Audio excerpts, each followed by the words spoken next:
Hi, everybody. I'm NASA's Josh Byerly here in Mission Control, and I'm joined by my friend Chris Edelin, who is actually the Expedition 34 lead flight director, and that means he's got a fairly busy job over the last 5 months or so. But Chris, we're getting ready to wrap up. Kevin Ford and Evgeny Tarelkin and Oleg Novitsky. The time's almost done on board the space station. So talk a little bit about what this crew has done and what you've been up to. Okay, well, it's been a very busy increment. The focus has been primarily on research and utilization, putting the space station to work. Um, in fact, the primary uh, focus of the crew and their motto is reflected in their crew patch: "From the Earth for the Earth," and that reflects their desire to leave the confines of the Earth's gravity field, to get above the atmosphere, and to live and work in space, and to conduct research that not only advances the agency's exploration goals but also benefits all of humanity. So talk about, they set a record, right, for a number of hours spent working on science utilization. Talk a little bit about what they've done and some of the big things they've worked on. Okay, yeah, and that's right. We're on track to set a record for total number of utilization hours, and that's NASA speak for scientific Right. experiments and research. And we also set a record for one-time hours in a specific week. So that really shows how the station program is maturing, and we're reaching the point. We've gone from a focus on assembly operations now to utilization, so that the taxpayers get a return on their investment for the cost of building station. So again, we're learning how to more effectively and efficiently operate the station systems to free up more time for research. I'll give you a couple specific examples of some exciting experiments that are going on board the station right now. One of them is called CSLM. That's coarsening of solid liquid mixtures, Mixers, and right. that's an experiment that flew up on the SpaceX Dragon. And here you can see Chris Hadfield working on CSLM in the microgravity science glove box.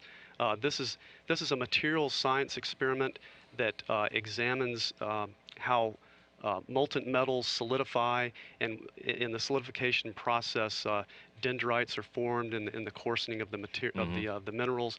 And the dendrites they're little tree-shaped structures, microscopic structures in the crystal, and they affect the physical properties, the strength and the density of the material. So on Earth, there are various processes at play, such as sedimentation and convection, but we can eliminate those effects by casting this metal on orbit. So that's the goal of CSLM, is to do the casting without those interfering effects of gravity, and then take the resulting materials back to Earth and examine them, so that we can better understand how to Mm-hmm. make metals such as uh, engine blocks or turbine blades. If we better understand the physical processes of coarsening, we can build better materials. There's some fish on board too, aren't there?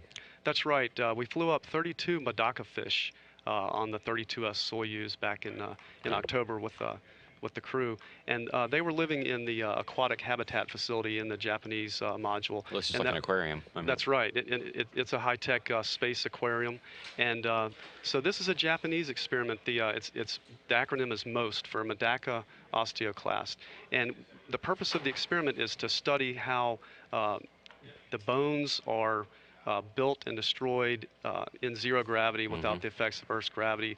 The osteoclasts control the building up process of bones, and so by studying this in zero G, we can better understand what genes are at work in the production and destruction of bones, and how removing gravity can affect that. And of course, we want to understand these things so that we can keep our crews healthy during long duration space flight.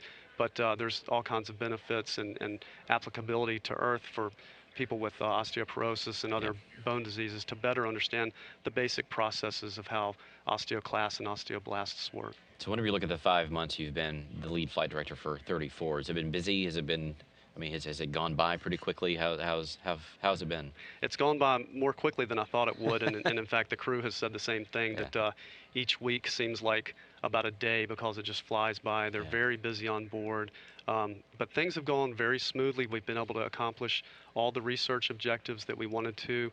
We've had a total of 166 experiments on this increment, with over 400 principal investigators. Wow. So we've gotten a lot of good science done, and again, that was the primary goal, and so it's very gratifying to have completed that.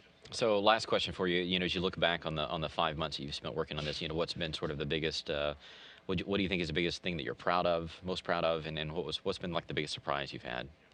Okay, well, the thing I'm most proud of is my team. Yeah. Not only the guys on orbit that have done just great work, but the people here on the ground. As increment lead flight director, I've been privileged to work with a team of lead flight controllers, some of which are here in Mission Control, others are in our Payloads Operations Center in Huntsville, and the other international partner control centers around the world. So that's been the most gratifying part, is just being part of just an excellent team that has the same vision to advance the cause of human space exploration. Yeah. Well, Chris, thank you for your time. If you want to learn more about everything that Expedition 34 has worked on, you can always log on to the NASA website at www.nasa.gov/station. Take a look at Ford and Terrelkin and Nowitzki, and also take a look at what's ahead for the crew that's coming up at the end of the month that will join Expedition 35 in progress. Of course, they've got a ton of science going on as well. Maybe they will set some records too. So thanks for joining us.